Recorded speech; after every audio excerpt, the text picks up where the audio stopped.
ngalan ng Ama, ng Anak, at ng Espiritu Santo. Amen. Sumainyo ang Panginoon. At sumaiyo rin. Ang kapatid, sino ba sa atin ang ayaw maging masaya? Isa sa mga palagi nating hinihiling sa Diyos ay yung maging masaya lang tayo araw-araw. Pero tila ba napakahirap maging masaya?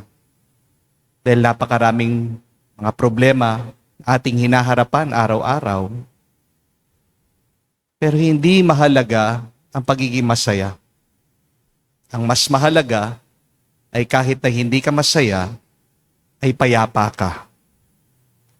Dahil pag payapa ang iyong puso, diyan susunod ang tuwa, ang saya, mararamdaman mo sa iyong buhay. Para maging payapa tayo, hilingin natin sa Diyos, alisin niya lahat ng balakid sa pagiging payapa natin. Para tayo maging payapa, kailangan tayo mamuhay palagi kasama ang Diyos. At isang balakid ng ating pagiging payapa, ng ating pakikisama sa Diyos ay ang ating mga kasalanan. Kaya naman, tayo magpakumbaba, aminin natin ang ating mga naging pagkakasala, ang ating mga naging pagkukulang sa Diyos at sa ating kapwa, at para din tayo'y makitang karapat dapat makatanggap sa mga banal na misteryo.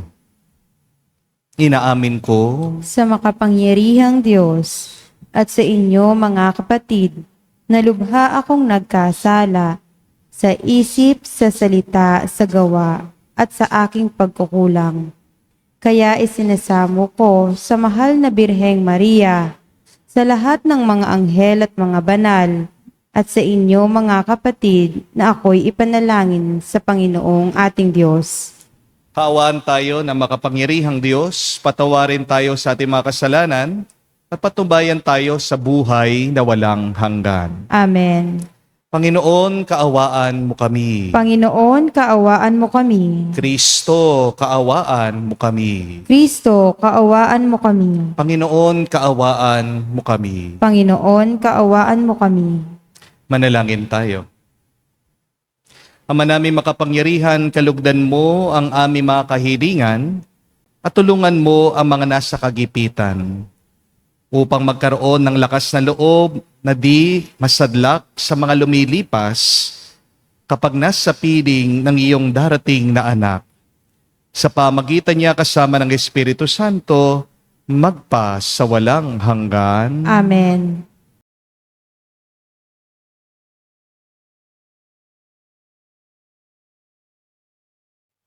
Pagbasa mula sa aklat ni Propeta Isayas. Sa araw na iyon, sa lahi ni Hese ay lilitaw ang isang hari, tulad ng supling mula sa isang tuod. Mananahan sa kanya ang espiritu ng puon. Bibigyan siya ng katalinuhan at pagkaunawa, ng kaalaman at kapangyarihan, ng karunungan at takot sa Panginoon. Kagalakan niya ang tumalima sa puon. Hindi siya hahatol ayon sa nakikita o batay sa narinig sa iba. Bibigyan niya ng katarungan ang mga dukha, ipagtatanggol ang karapatan ng mga kawawa. Ang salita niya'y parang tungkod na ipapalo sa malulupit. Ang hatol niya'y kamatayan sa masasama. Katarungan at katapatan ng paiiralin niya sa kanyang pamamahala. Maninirahan ang asong gubat sa piling ng kordero. Matutulog ang leopardo sa tabi ng batang kambing. Magsasama ang guya at ang batang leon. At ang mag-aalaga sa kanila'y batang paslit. Ang baka at ang oso'y magkasamang manginginain. Ang mga anak nila'y magkakatabing matutulog. Kakain ng damo ang leon na animoy toro. Maglalaro ang batang pasusuhin sa tabi ng lungga ng ahas.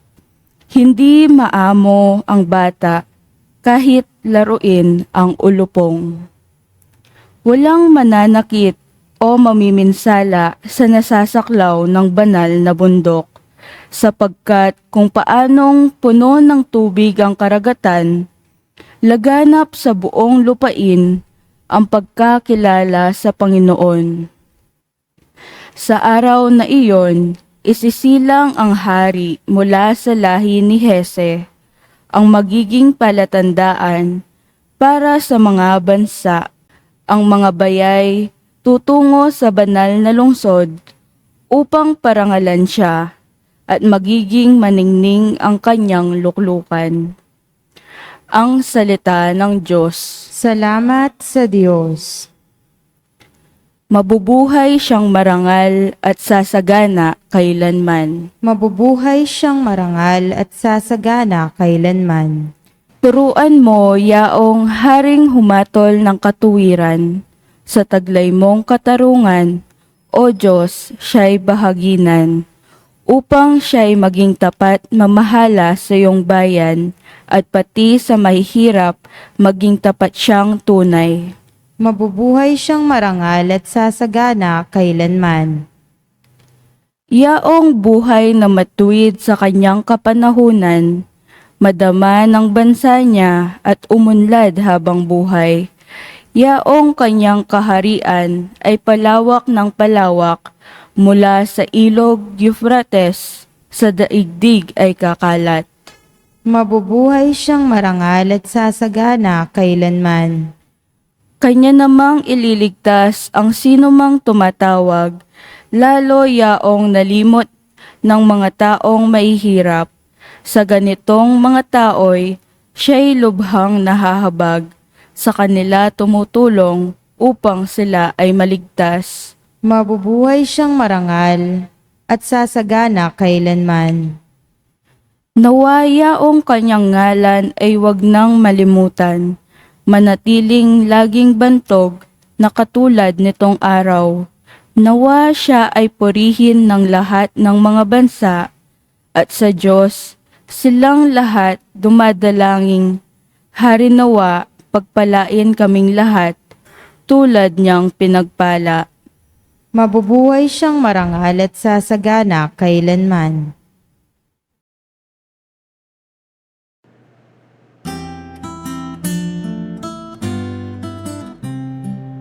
Alleluia, alleluia, alleluia,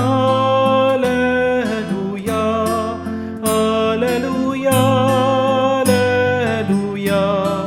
alleluia, alleluia, alleluia, alleluia, alleluia, alleluia, alleluia. Panginoon ay darating. Bibigyan niya ng paningin mga bulag na gagaling. Aleluya, aleluya. Sumainyo ang Panginoon. At sumayo rin. Ang mabuting balita ng Panginoon ayon kay San Lucas. Papuri sa iyo, Panginoon. Nang oras ding yon, si Jesus ay napuspos ng galak ng Espiritu Santo. At sinabi niya, pinapasalamatan kita, Ama, Panginoon ng langit at lupa, sapagkat inilihim mo sa marurunong at pantas ang mga bagay na ito, at inihayag mo sa mga tao ang kaloobay tulad ng mga sabata. Oo, Ama, sapagkat gayon ang kinalulugod mo. Binigay sa akin ng aking Ama ang lahat ng bagay. Walang nakakakilala sa anak kung hindi ang Ama, at walang nakakakilala sa Ama kung hindi ang anak. At yaong mararapating pagpapahayagan ng anak. Pumarap si Jesus sa mga alagad at sinabi na di naririnig ng iba, mapalad kayo sapagkat nakita ninyo ang inyong nakikita ngayon.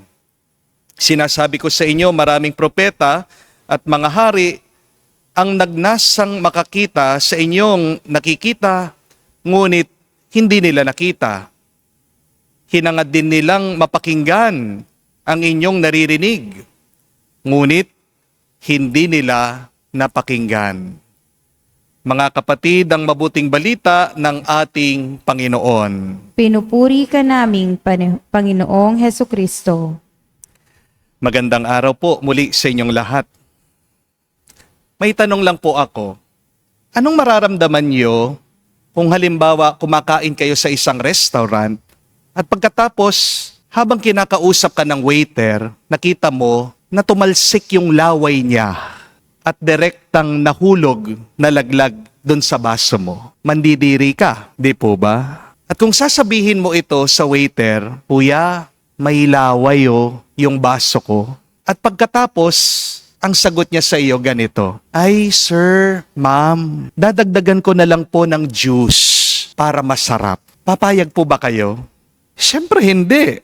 Di po ba? Ganun po ba? Sasabihin po ng waiter, "Sige po, dadagdagan ko na lang po ng mineral water para luminaw." Malilinis ba yung baso mo? Hindi pa rin. Di po ba? Bakit? Kasi kahit na gaano karami ang pampasarap na ilalagay mo dun sa baso, nandun pa rin ang dumi. Amen? The only way for the glass to be clean is simple. Hindi mo pwedeng dagdagan ang dumi, kailangan mong alisin ang dumi nito. My dear friends, apply this also to your spiritual life. Joy begins when we remove what steals our joy. Joy does not begin when we add more things into our life.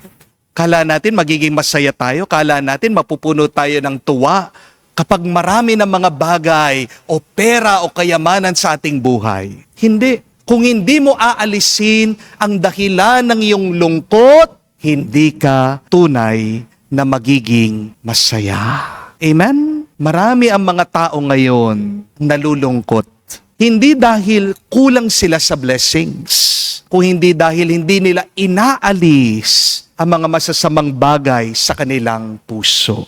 Ang kanilang mga takot, ang galit, ang inggit, ang sama ng loob. Remember, you cannot remove bitterness by adding success. You cannot remove insecurity by adding achievements. You cannot remove your stress by adding more vacation to your life.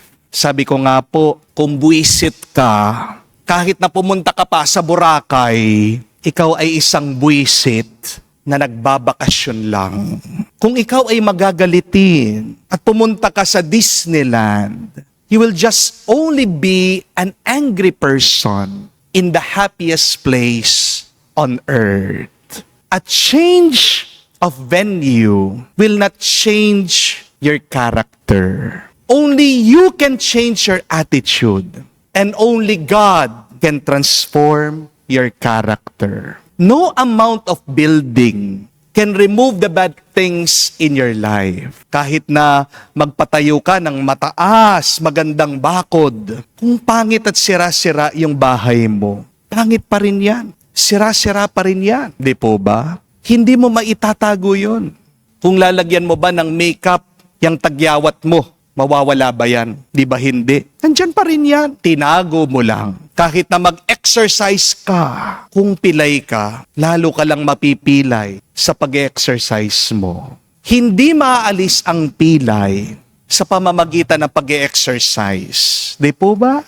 Opo, mabuti ang exercise. Nakakaganda yan sa katawan. Pero hindi ito ang paraan para magamot mo ang iyong pilay. The same principle applies to our souls. A peaceful mind is not created by adding more blessings to it, but peace starts by removing burdens, by cleansing your soul. Amen? Do you want to have a peaceful and a joyful life? Then, remove hatred, remove resentment, remove unnecessary stress in your life. Sa Ebanghelyo po natin ngayon, tinuturuan tayo ng Panginoon maging stress-free. Bakit po napuno si Jesus ng tuwa ayon sa Ebanghelyo? Ito ay dahil malinis ang kanyang puso. Jesus was filled with joy because his heart was clean. And when the heart is clean, the Holy Spirit can come, live, be present, and give you more blessings. Remember that one of the gifts of the Holy Spirit is joy. Bakit walang tuwa sa iyong buhay? Ito ay dahil wala ang Banal na Espiritu sa iyo. Bakit wala ang Banal na Espiritu sa iyo? Kasi marahil nandyan ang masamang espiritu. Amen? Subukan niyo po gawing malinis ang inyong puso. Walang pride, walang galit, walang comparison. Hintuan mo na yung pagpiplease mo dyan sa mga taong ayaw mo naman talaga. Magiging kamukha ka ni Jesus, puno ng tuwa. Madalas ang nagpapabigat sa atin ay ang pag-iisip natin sa ating mga problema. Ito ay dahil sa iyong napakaraming expectations. Palagi ka kasing nakikinig sa chismis ng ibang tao, ng mga kapitbahay mo, ng mga co-workers mo. Hindi mo makalimutan yung opinion ng ibang tao. Baka nape-pressure ka dahil sa pagtitingin mo sa social media. Kinukumpara mo ang buhay mo sa buhay ng ibang tao. Mga bagay na yan, wala sa puso ni Jesus. Kaya siya'y naging masaya at napuno ng tuwa. Jesus is really teaching us today. Joy is not found in what you add to your life, but joy is found in what you release from your heart. Dalawa pong bagay ang kailangan nating bitawan sa ating buhay para tayo'y maging stress-free at masaya. Ano? Una, yung mga taong nagpapabigat sa'yo, yung mga taong maiingay, mga taong nanlalait sa'yo, yung mga taong hindi marunong umunawa sa'yo, walang pakialam sa'yo, yung mga taong hindi na nagbabago, yung mga taong mayayabang, yung mga taong mahilig na binababa ka na lang. Number one stress of our life, other people. But remember this, you cannot control what other people do. You cannot control what other people say. You cannot control their behavior, their attitude. You can also control if they would change or not. Pero ito po ang kaya nating kontrolin. How much space they occupy in our mind. Kapatid, hindi mo hawak ang ugali ng ibang tao. Pero hawak mo palagi ang pintuan ng isip at ng puso mo. Ikaw ang nagbubukas dyan. Ikaw ang nagsasara dyan. Kung ayaw mong may stress, bawasan mo yung espasyo na kinalalagyan nila sa isip, sa loob mo. Mahiya ka naman sa sarili mo. Bigyan mo naman ng konting respeto ang sarili mo. Kung hindi na nakakatulong sa'yo yung mga ibang tao, edi i-kick out mo sila. Sipain mo sila palabas sa isip at puso mo. Do not allow other people to live in your mind rent-free. Sila na lang yung palaging naiisip mo. Aba, napakaswerte naman nila. Kapatid, maging malaya ka. Hayaan mo nang umalis ang ibang tao dyan sa isip at puso mo. But secondly, we are also stressed because we do not control our mind properly. Kapag hindi nagkakaisa ang isip, puso at ang iyong katawan, may gera sa iyong buhay. Stress is when you allow your mind to control you. Kaya napapagod po kayo kasi iba yung iniisip mo sa tinitibok ng puso mo. Allow your mind, your heart, your body to follow only one, God's will. Kapag nagkakaisa na kasi ang isip, ang puso, ang iyong katawan, diyan ka nagiging malakas. Diyan ka nagiging payapa. Diyan ka nagiging masaya. Also, the good news is that even in our stressful life, God gives us His grace. And His grace is enough to make us joyful. Don't ever forget that even life seems bad, God is still good. Kahit nagaano kahirap, kapangit ang buhay mo, marami kang problema, nananatili pa ring mabuti ang Diyos. Amen? May napakaganda nga pong kasabihan. Ang sabi, unless you pull out the weeds, your garden will grow weeds, not flowers. It means, unless you do not remove negativity, sin, God's joy will not bloom. Ang tanong, nagtatanim ka ba ng mabuti sa isip at puso mo? We receive grace. We receive God's word. We receive blessings from the Lord every day. Pero ang tanong, pinapalago mo ba? O baka binabaon mo lang dahil puno ka ng sama ng loob? Do we allow the goodness of God to grow in our life? Minsan, hindi naman talaga kulang ang grasya sa ating buhay. Kulang lang tayo sa pag-aalis ng sagabal ng grasya ng Diyos. Jesus' joy invites us. Let go. Clean your heart. Learn to rejoice again. Sabi po ng ating ebanghelyo ngayon, Blessed are your eyes, for they see. Blessed are your ears, for they hear. Ano pong kahulugan? It means, if you can see God even in your stress, if you can hear God even in the noise of your life, if you can find gratitude even in your problems, the gift of joy will return to you. Joy is like the ocean. It comes, it goes. But joy will only stay if there is no obstruction. Mananatili ang tuwa galing sa Banal na Espiritu kung walang pumipigil dito. Kaya ano ang kailangan nating gawin ngayon para tayo'y mapuno ng tuwa kamukha ng Panginoon? First, remove the dirt from inside of you. Forgive. Let go. Withdraw from your heart these toxic people. But second, do not add more sweetness without cleaning your glass. Hindi po solusyon yung mas maraming shopping, mas maraming pagbabakasyon, mas maraming panonood ng K-drama, mas maraming pagkain, o paghahabol mo sa pera at kayamanan. Ang solusyon, ayusin mo ang puso mo. Hindi ang surroundings mo. At dyan, makikita mo, matutuwa ka muli. Third and last, focus on God, not on your problems. Kung saan nakatingin kasi ang mata mo, doon sumasama ang puso mo. Where you look at, there you put your heart. What you focus also magnifies. Lumalaki at dumarami ang iyong tinitingnan. Kaya kapag tinitingnan mo ang pagsubok mo, diyan lumalaki ang pagsubok mo. Tingnan mo ang mga grasya ng Diyos sa iyong buhay. Darami pa ang mas maraming pagpapala sa buhay mo. Mga kapatid, God does not want you to become more successful, but God wants you to be more peaceful. Joy is not something that you build outside, but remember that joy is something that God grows inside of you. Pero hindi tutubo ang tuwa ng Banal na Espiritu sa iyo kung marami pang dumi, kung marami pang sagabal, kung marami pang negatibong bagay sa iyong loob. Kaya mga kapatid, palinis natin sa Diyos ang ating isip, ang ating puso, ang ating kalooban sa loob ng banal na misang ito. Hilingin natin na puspusin tayo ng Banal na Espiritu. Naway maranasan natin ang pagbabalik ng tunay na tuwa sa ating buhay. Kamukha ni Jesus, umapaw nawa ang galak sa ating buhay, para ito ang magpalakas sa atin habang tayo naghihintay sa kanyang muling pagbalik. Amen. Tumayo po tayo, alay po natin sa Diyos ang ating mga dasal at panalangin.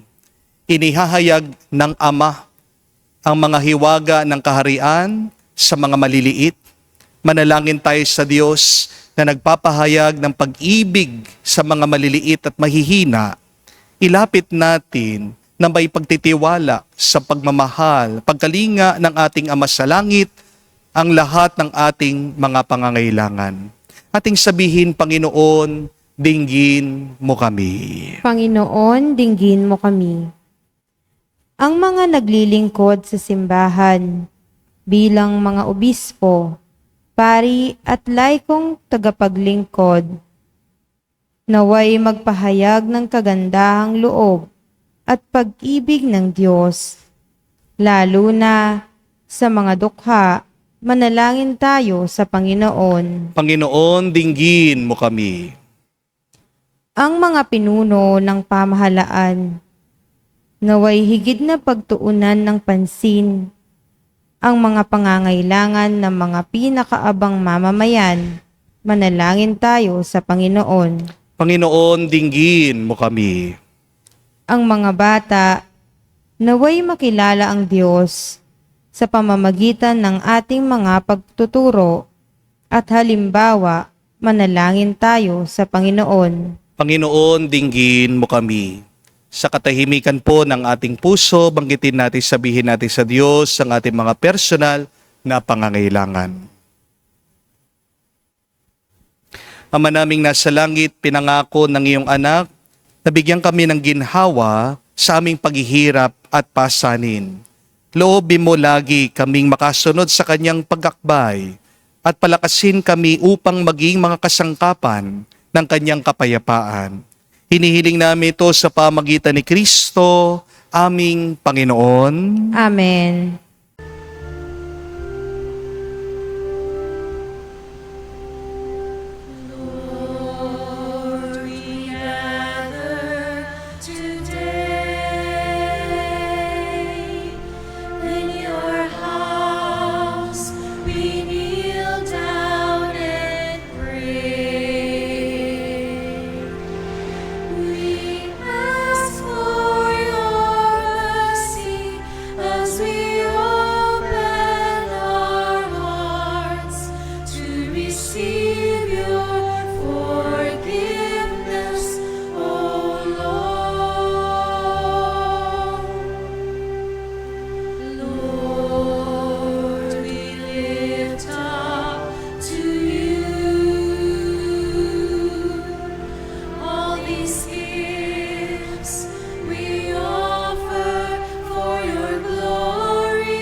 Manalangin kayo mga kapatid, para ang ating mga paghahain ay kalugdan ng Diyos, amang makapangyarihan. Tanggapin nawa ng Panginoon itong paghahain sa iyong mga kamay, sa kapurihan niya at karangalan, sa ating kapakinabangan, at sa buong sambayanan niyang banal.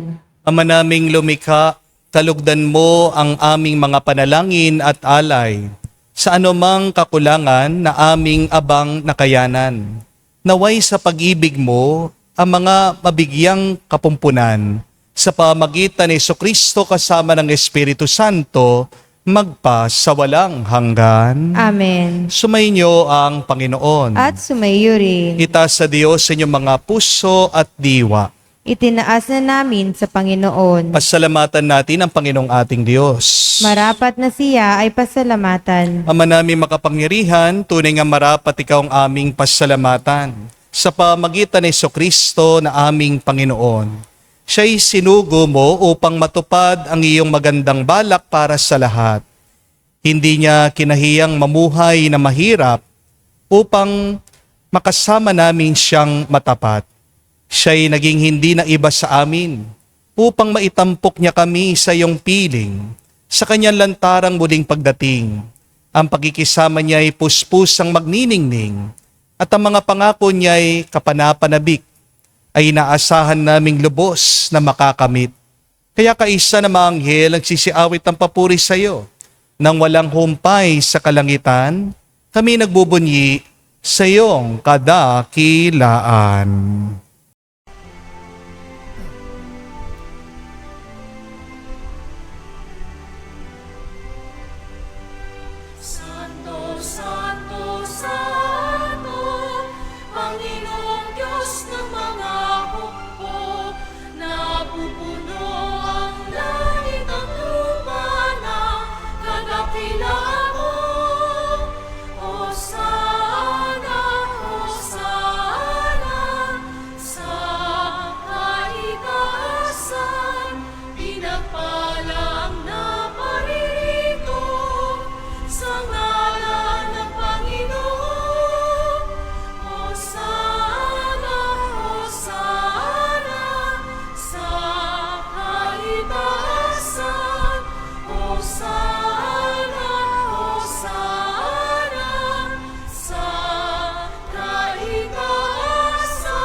Ama naming banal, ikaw ang bukal ng tanang kabanalan.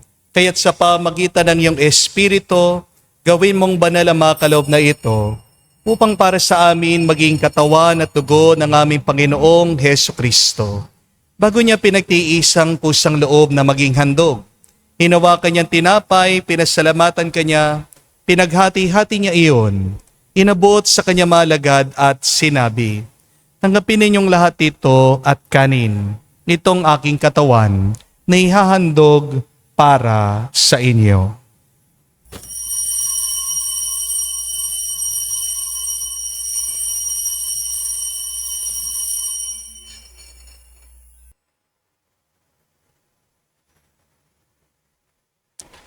Gayon din naman na matapos ang hapunan, hinawakan niyang kalis, muli kanyang pinasalamatan. Nabot niya ang kalis sa kanya malagad at sinabi, "Tanggapin ninyong lahat ito at inumin. Itong kalis ng aking dugo, ng bago at walang hanggan tipan. Ang aking dugo na ibubuhos para sa inyo at para sa lahat, sa ipagpapatawad ng mga kasalanan. Gawin ninyo ito sa pag-aalaala sa akin."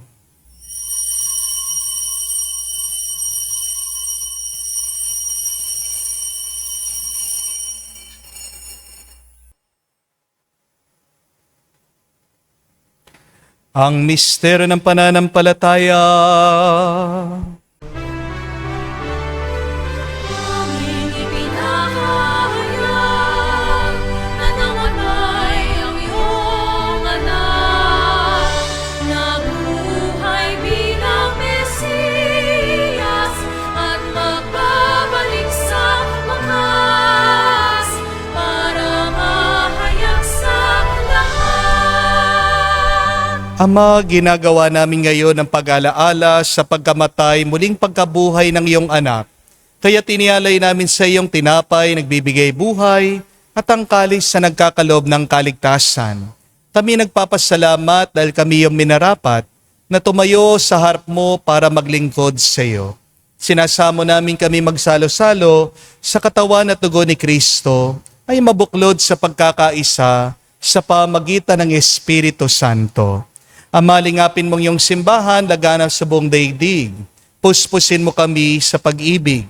Kaisa ni Leon, ang aming Santo Papa, si Florentino, aming Arsobispo, at ng Tanang Kaparian. Alalahanin mo rin ang aming mga kapatid na nahimlay, may pag-asang sila'y muling mabubuhay.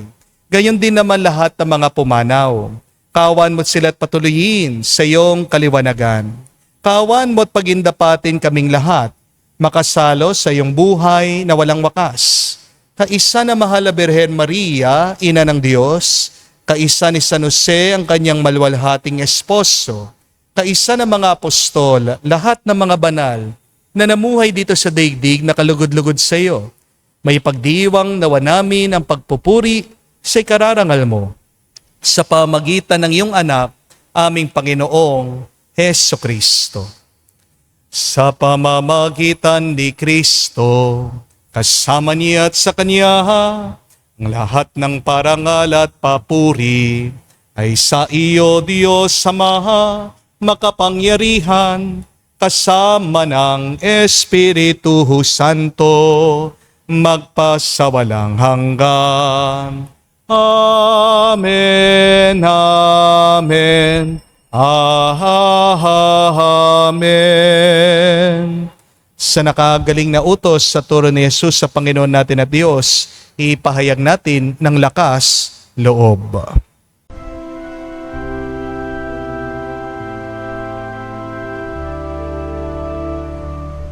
Ama namin, sumasalangit ka, sambahin ang ngalan mo, mapasa amin ang kaharian mo, sundin ang loob mo dito sa lupa para lang sa langit. Bigyan mo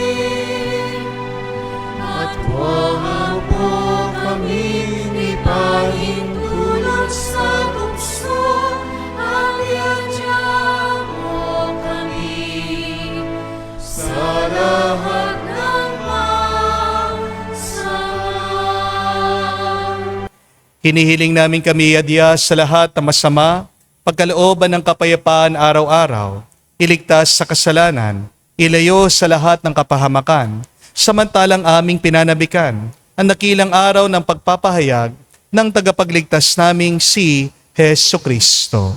Sapagkat iyo ang kaharian at ang kapangyarihan at ang kapurihan magpakailanman. Amen.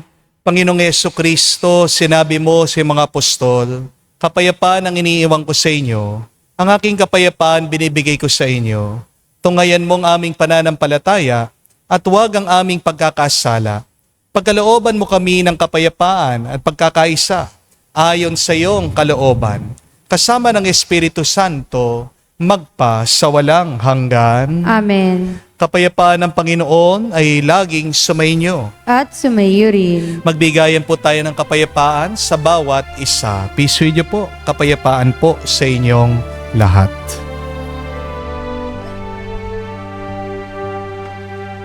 Kordero ng Diyos na nag-aalis ng mga kasalanan ng sanlibutan, maawa ka sa amin. Maawa ka sa amin. Kordero ng Diyos na nag-aalis ng mga kasalanan ng sanlibutan, maawa ka sa amin. Maawa ka sa amin. Kordero ng Diyos na nag-aalis ng mga kasalanan ng sanlibutan, ipagkaloob mo sa amin ang kapayapaan. Mga kapatid, naririto ang ating Panginoong Jesucristo, ang Kordero ng Diyos. Siya nag-aalis sa mga kasalanan ng sanlibutan. Mapalad tayong lumalapit sa piging ng Kordero. Panginoon, hindi ako karapat-dapat na magpatuloy sa iyo. Ngunit sa isang salita mo lamang ay gagaling na ako.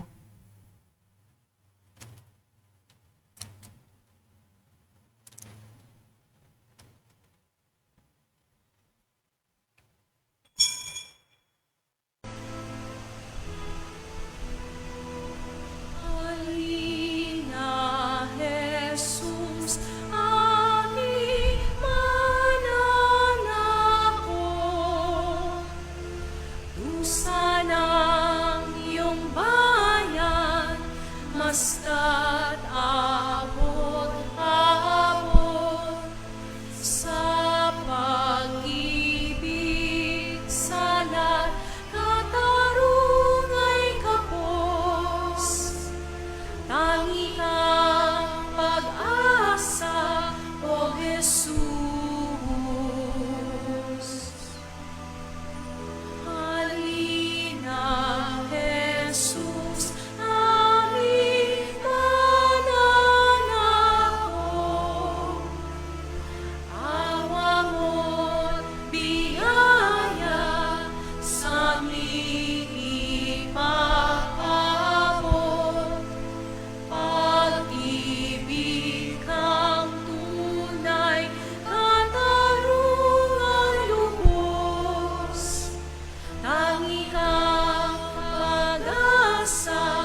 Manalangin tayo.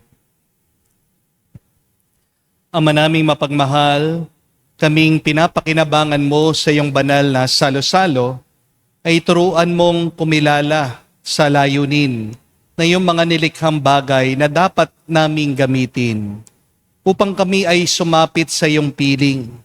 Sa pamamagitan ni Jesucristo, kasama ng Espiritu Santo, magpa sa walang hanggan. Amen.